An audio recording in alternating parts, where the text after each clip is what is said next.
Nadi Baba, chacun est libre de dire ce qu'il veut. Mais cette dame-là, moi, personnellement, je la connais. Parce que quand les Annie Tchélé ont commencé à parler d'elle, que nous autres, on allait nous cultiver sur elle. Mais c'est une femme qui a ses biens. Nadi Baba, elle a ses biens. Allez vous renseigner ce qu'on appelle la société Cyclone. C'est pour elle. Les journaux bleus, vous voyez en Côte d'Ivoire, là, notamment Le Temps que vous voyez là, c'est son journal. C'est pour elle. Elle est la patronne de sa société. Parce qu'elle est journaliste de formation. Nadi Baba est journaliste de formation. Et dans Le Temps, la radio qui était plus écoutée en Afrique, c'était Africa numéro 1. Elle a travaillé là.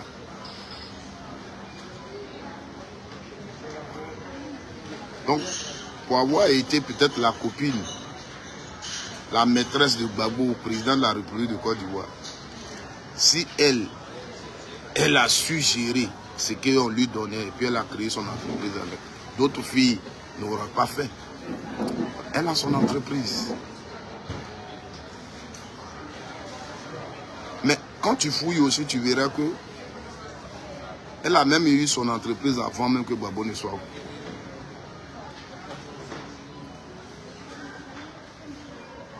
Mais quand on a parlé de Kadi Touré et qu'on a fait des vidéos pour défendre Kadi Touré, pour dire elle travaille, elle a ses entreprises, et qu'on a fait ça, on ne vient pas dire aussi de quelqu'un que c'est quelqu'un qui lui a donné l'argent, qui a volé l'argent, une autre femme. Parce que si tu reconnais que Kadi Touré travaille pour avoir son argent, pourquoi Nadi Baba elle ne peut pas travailler? La voiture qu'on dit Kadi Touré conduit, son argent la paye une maison en Europe. Ça paye plusieurs maisons en Côte d'Ivoire. Ça paye une maison ici en Europe.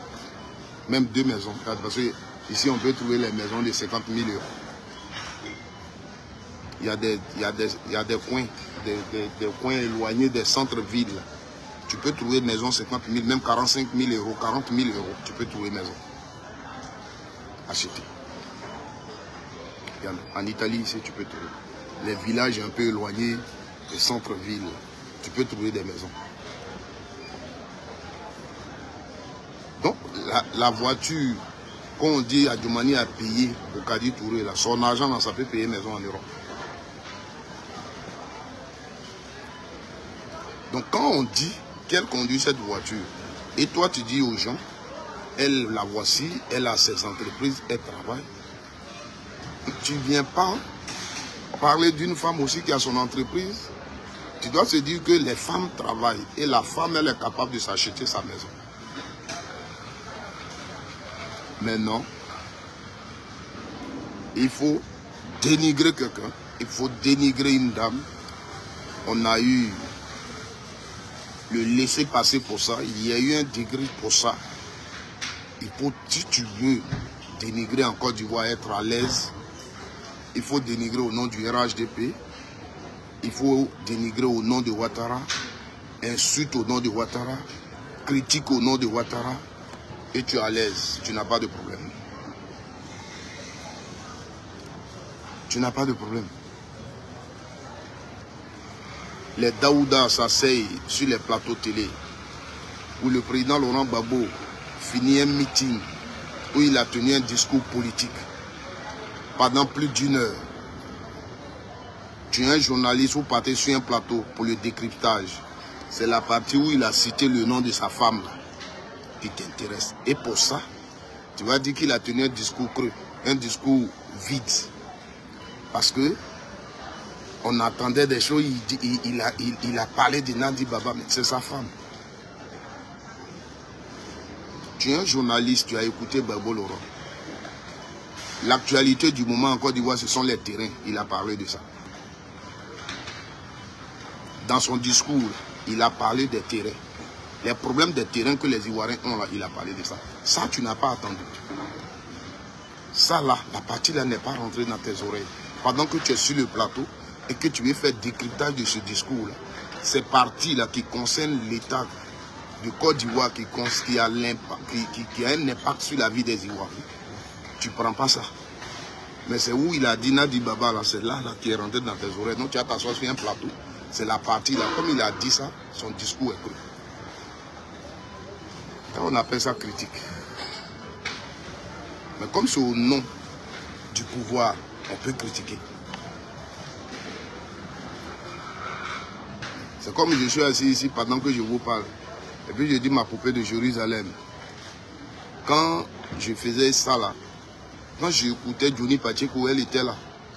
Elle était avec moi, la poupée de Jérusalem était là, elle était avec moi.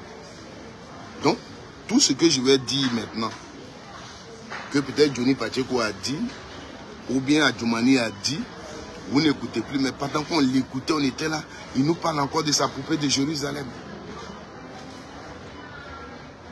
D'après Johnny, ce sont les dégâts collatéraux. Vous comprenez? Ça veut dire qu'il y a un problème. Il y a un problème. Parce que c'est ça qu'il faut faire pour vivre. C'est ça. On s'assoit, on parle. Le discours que l'homme a tenu pendant combien de temps? Tu as retenu quoi concernant la vie des Ivoiriens? Tu vas venir, c'est la partie où il a parlé de... Maintenant, Nadi Baba, c'est sa femme. Et je le dis, j'ai l'impression que des gens, pour les gens, Gbagbo ne doit pas dire dans le public, ne doit pas parler dans le public de Nadi Baba, ne doit pas dire dans le public que Nadi Baba est sa femme. Non. Vous faites comme si, c'est un peu comme... moi, je suis marié à une femme, par exemple, ma poupée de Jérusalem. Avant qu'elle ne soit ma femme, j'étais avec quelqu'un. Aujourd'hui, je ne suis plus avec cette dernière. Et je me suis marié donc à la poupée de Jérusalem. Je vais en Côte d'Ivoire. Je dois avoir peur parmi les gens de dire que la poupée de Jérusalem est ma femme parce que j'étais marié à une avant, quand les gens connaissent, j'ai des enfants avec elle. Donc, je ne dois pas montrer aux gens que je suis maintenant, j'ai une nouvelle femme. Mais ça s'appelle l'hypocrisie. Ça s'appelle de l'hypocrisie. On sait tous que Gbagbo s'est marié légalement. Gbagbo a divorcé officiellement. Pourquoi avoir honte de parler de sa femme? Pourquoi?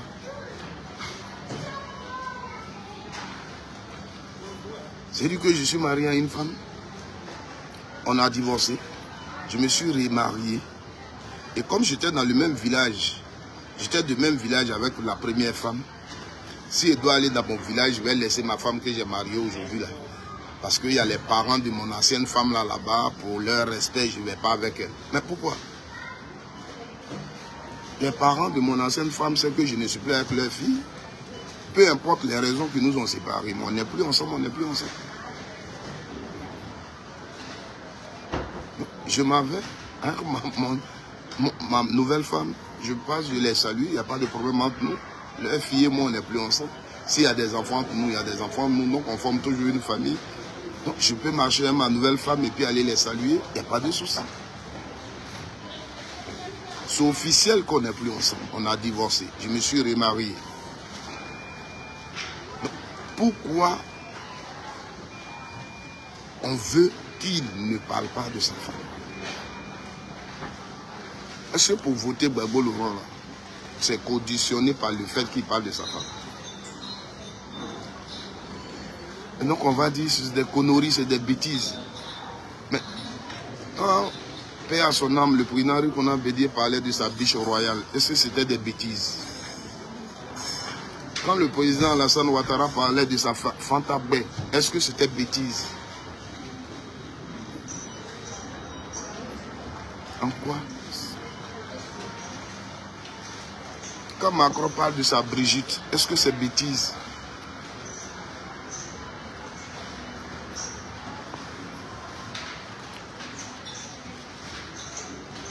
Voilà. Vous faites des faux procès aux gens. Ce sont des critiques. Jusqu'au jour d'aujourd'hui, la personne qui est critiquée, dénigrée, diffamée, et on n'a pas encore appris qu'il a convoqué quelqu'un. On va dire c'est le coup Babo. Babo Laurent Enadi Baba. Pour l'instant, là, on n'a pas encore appris qu'ils poursuivent quelqu'un, ils veulent convoquer quelqu'un, ils veulent arrêter quelqu'un. Pourtant, si tu fais la somme, ils sont ceux qui sont les plus insultés.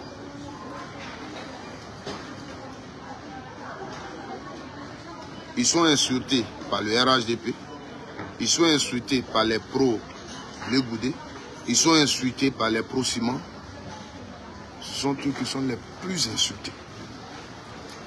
Ils n'ont jamais pris la décision de dire on va les poursuivre, on va porter plainte. Nadi Baba, là, on n'en parle pas. Des gens même ont acheté fauteuil dans leur maison pour s'asseoir, des femmes, pour l'insulter. Vous comprenez? Donc, dites à Dioumani que le mot critiquer a quand même un sens. Comme il nous menace, s'il ne veut pas être critiqué, qu'il quitte à la tête, qu'il arrête de gérer le bien public. Voilà. Les crédits, ils prennent là. C'est pour la Côte d'Ivoire, c'est pas pour eux. Le carburant qu'on met dans sa voiture, la voiture qu'il conduit en tant que ministre, la voiture de commandement, là, c'est notre voiture, c'est nous tous notre voiture. Dites ça à Dioumani. Donc s'il ne veut pas être critiqué, qu'il laisse le bien public et il va être dans son petit coin. Et peut-être c'est les gens de sa famille là-bas qui vont le critiquer.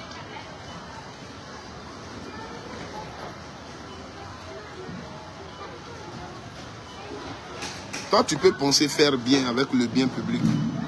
Et moi, je peux penser que là où tu l'orientes, là, n'est pas bon. Voilà. Tu peux faire goudron. Et moi, je peux dire que non, le goudron que tu fais là n'est pas une priorité. Tu pourrais peut-être s'aimer le riz d'abord. Je suis en train de te critiquer. Et tu ne peux pas me mettre en prison pour ça. Toi, tu as pris crédit. 30 000 milliards. Je peux te dire, mais pourquoi? On pourrait prendre 15 000 milliards et puis faire quelque chose. Mais pourquoi aller jusqu'à prendre 30 000 milliards? Je peux te critiquer pour ça. Parce que c'est un bien commun. Ce n'est pas pour toi seul. Tu veux me mettre en prison. On peut faire ça. Tu me menaces. Dioumani, tu seras critiqué. En tout cas, moi, je vais te critiquer. Sur tes sorties, sur ce que tu fais, tu dis, je vais te critiquer. Je ne marche pas avec toi, ce que je ne sais pas, je ne peux pas le dire. Mais si quelqu'un t'a critiqué, je vais t'interpeller pour dire ce qu'on dit ici, est-ce que c'est vrai?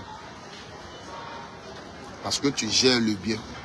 Comme ce que Johnny a dit de toi, là, moi je t'interpelle dans mes vidéos, je dis, dis-nous si ce qu'on dit est vrai. C'est vous qui nous avez dit ici que les refondateurs payent les RAV4 pour des filles. Vous les avez critiqués? Est-ce que vous ont mis en prison?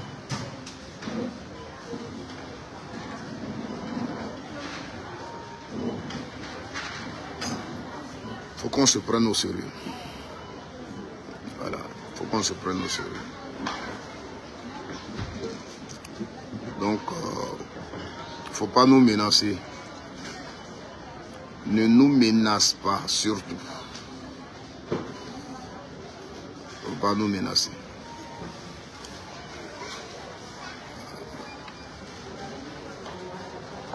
Vous avez pris des crédits. Faites-nous le bilan. Parce que vous allez bientôt partir. Vous allez bientôt partir. Ça, il faut que vous le sachiez. Partir, là, c'est une assurance que vous allez partir. Regardez ce qui se passe autour de vous. Regardez les gens qui prennent votre défense sur les réseaux sociaux. Toi, Djomani, tu es un Ivoirien. Il faut regarder autour de toi. Et puis tu vas voir ceux qui prennent tes défenses. Ta défense, là, ceux qui prennent, là, il faut les regarder. Tu n'as pas honte. C'est-à-dire des gens qui mangent, qui ont les ventres là, sont ceux qui prennent vos défenses. Et des gens qui défendent aussi par rapport à leur communauté et tout, c'est eux qui prennent votre défense. Vous avez dit qu'il y a un problème. Vous êtes trop loin pour être comme Gbagbo. Vous êtes trop loin pour être comme Gbagbo. Des gens qui ont pleuré pour Gbagbo, les gens qui aujourd'hui ont eu mal pour ce que vous avez fait à Gbagbo Laurent, ce sont des gens qui sont loin de lui, qui n'ont rien à voir même avec sa famille, avec sa vie, il n'a rien fait même pour eux dans leur vie. C'est ce qu'on appelle l'amour. Donc sois serein, il ne faut pas pleurer. On ne pleure pas. Kassongo, on ne pleure pas, Djomani. Pendant des années, tu es président du conseil régional. On dit qu'il n'y a pas de route chez toi. Rassure les gens. Tu es là, tu menaces. Tu rassures, c'est tout. Tu ne peux pas menacer. Tu menaces pourquoi? Tu dis l'argent, ça travaille. C'est Babou qui dit l'argent doit circuler. Toi, tu dis l'argent ne circule pas, que ça travaille. Donc, on dit chez toi, il n'y a pas de route. Et puis, tu menaces les gens. Moi, je ne connais pas là-bas, je ne sais pas s'il y a route ou il n'y a pas route. Mais comme toi-même, c'est ce que tu as écrit là, c'est pourquoi j'en parle. Et moi, pour moi, chez toi là-bas, il y a tout. Il ne faut pas menacer. Merci les gars, que Dieu bénisse chacun de vous. La vidéo va s'arrêter là. On a un sérieux problème donc sur Facebook. Quand tu es en live, c'est compliqué. Merci à tous pour la mobilisation pour notre frère Kone Gbagbo. Le colis qui n'a pas été expédié au dernier moment. C'est ça la volonté de Dieu. Voilà. Mais comme ils n'ont jamais honte, ils ne vont pas voir leur publication parce que eux, ils vivent l'émotion de jour au jour. Donc, ils n'ont jamais honte. J'ai vu les postes. Pas possible. J'ai gardé d'autres. Sur l'affaire de Kone Gbagbo. Non. Ces gens-là, ils sont prêts pour brûler la Côte d'Ivoire. Pour une petite situation. C'est-à-dire l'être humain n'a aucune importance à leurs yeux. Ton propre frère, tu le traites de la sorte. Pour une histoire de politique. Il va mourir là, tu vas gagner quoi? Il va aller souffrir à prison, ils vont le maltraiter, tu vas gagner quoi? Qu'est-ce qui dit que toi tu ne dis pas? Qu'est-ce qui dit que les gens avec lesquels tu es de même bord politique ne disent pas aux autres? Et pour ça, tu vas souhaiter ça. Des femmes, tout le monde. C'est honteux. C'est honteux, hein? C'est honteux.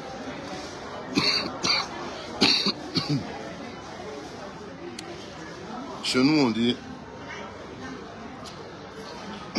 chimpanzé là, ça ne frappe pas son enfant et puis le laisser tomber. Chimpanzé va frapper son enfant comment? Ils sont au sommet de l'arbre là-bas, ils frappent son enfant comment? Ils ne le laissent jamais tomber. Et ce que nos parents nous disent, ça veut dire beaucoup de choses. Et dit, quels que soient les problèmes, vous êtes des humains, il y a des valeurs qu'il faut protéger. Il y a des valeurs qu'il faut protéger. Vous êtes en France à remplir sans papier. Vous travaillez avec le nom des gens. Même il y a des gens qui sont là-bas, les BT les ont aidés, d'autres douleurs aident. Et on est mélangé. On fait la politique chacun. Mais quand il s'agit de notre vie professionnelle ici en Europe, on se bat là. On doit se protéger entre nous.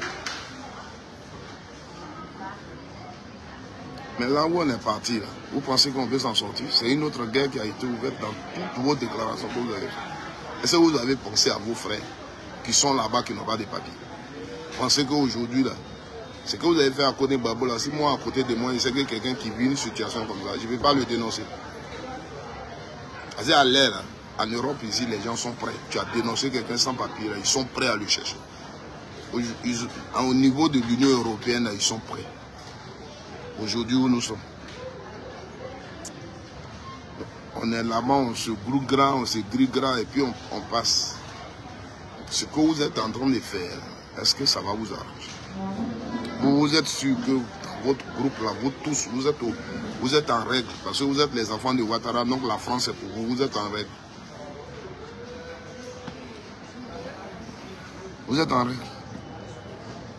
On n'a pas dit à cause du contenu de cette vidéo, on le poursuit pour que vous dites, voilà, ce qu'il disait là, voilà. Mais on dit, il est en situation irrégulière. Vous parlez, wow. Et on vous dit maintenant que c'est vous qui êtes derrière ça. Vous dites, non, vous n'êtes pas derrière ça. Mais pourquoi? Si vous n'êtes pas derrière ça, pourquoi vous êtes content? Le monsieur, on dit, on le juge. Et on a dit, on va aller le soutenir. Vous êtes parti filmer. C'est-à-dire, vous êtes venu pour voir si les gens vont venir effectivement pour le soutenir. Donc, vous faites vidéo pour montrer le coin. Regardez, ils ne sont pas venus. Ouais, ils ont fait bouche, les voici, ils ne sont pas là. Or, nous sommes dans un pays où il y a la loi. On ne peut pas venir faire un sitting devant un lieu si on n'a pas l'autorisation. Donc ce jour-là, comme on n'a pas l'autorisation, on n'est pas venu là. Vous avez filmé. Ah. Et c'est là que vous êtes parti chercher l'ancienne vidéo de Charles Blé Goudé pour interpeller Kone Babo que regarde les gens du PPACI là, tu vois comment ils sont mauvais. Regarde ce que Charles Blé Goudé dit ici. Ils sont ingrats, regarde. Et à plusieurs reprises, vous avez partagé la vidéo. C'est pourquoi la dernière fois, j'ai fait des commentaires sur cette vidéo. Parce que c'était le message qu'il véhiculait, qu'on nous traite d'ingrats. Mais quand on avait la possibilité de nous rassembler pour apporter notre soutien, vous avez vu le rassemblement. Vous n'avez plus commenté ça. D'autres même sont allés loin pour dire oui. Je sais ce que les gars là pensent actuellement. Ils sont en train de dire oui, comme c'est un djoula, c'est entre eux là-bas. C'est-à-dire ils sont là, ils pensent à notre place. Que Dieu vous pardonne. Que le Seigneur vous pardonne. Soyez sereins. Un Ivoirien pour nous est un Ivoirien. On ne pourra pas vendre un ami, un frère, qui se débrouille en France ou bien en Europe ici, et il nourrit sa famille malgré qu'il n'a pas papier. Je ne pense pas qu'on se réjouisse parce qu'il a un problème de papier, il a des autres. Non, un Ivoirien ne le fera pas. Et c'est pourquoi quand vous faites votre souvent, on dit que vous n'êtes pas des Ivoiriens. Parce que vous avez des réactions qu'un Ivoirien n'a pas. Un Ivoirien, quel que soit le problème, il soutient son frère Ivoirien. C'est comme ça. Tout ce que vous avez vu là, ce n'est pas forcément des gens du Babo Laurent. Et il y a des gens qui sont allés soutenir un frère. Tous ceux qui étaient mobilisés, il y a beaucoup qui n'avaient pas papier, qui étaient dans la même situation que lui. Et ils sont allés là-bas. C'est ça, on dit, on est loin de notre pays. On se soutient. On se soutient. Et vous, quelqu'un qui compte, c'est Ouattara. Tu n'es pas du côté Ouattara, tu ne mérites pas d'avoir un soutien ivoirien. Tu n'es pas du côté Ouattara, tu ne mérites même pas d'être reçu à l'ambassade. Tu n'es pas du côté Ouattara. J'ai même fait une photo avec le consul d'ici. J'ai mis sur ma page, regardez les commentaires en bas de cette photo. Allez, regardez les commentaires que les militants du RD ont mis. Parce que les gens, ils sont là, ils ne savent pas à quel moment on parle de la République. Ils ne se disent même pas que, quand on dit République, là, que tu sois pro Babo, tu sois quoi, c'est ta République, c'est ton pays. Et c'est pourquoi tu critiques ce qui se passe là. Changez de mentalité. Allez faire une formation. Ça va vous aider. Parce que nous, on ne peut pas réfléchir à votre place. Vous nous demandez trop.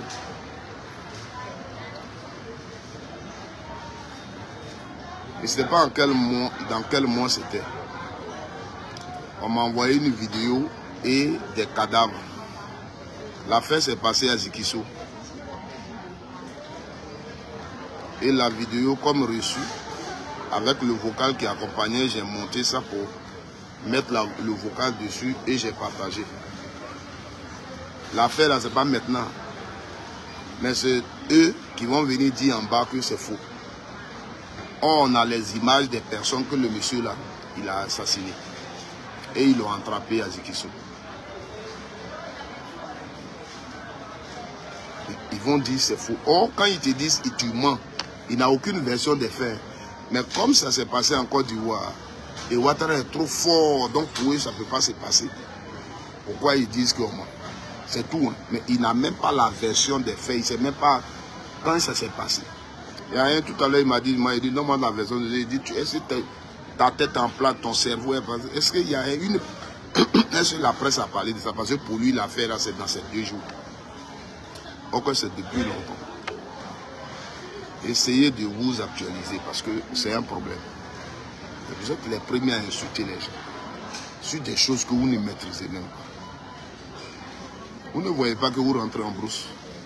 Vous ne voyez pas que vous avez trop de soucis. Vous ne voyez pas que vous avez trop de problèmes. Vous ne voyez pas que vous êtes à la fin de votre gloire. Parce que vos réactions même le disent.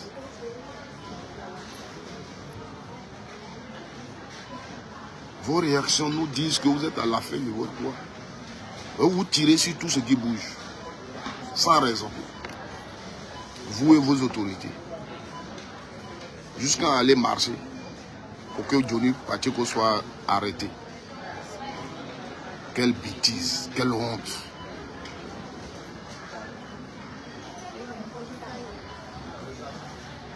Dieu sauve la Côte d'Ivoire.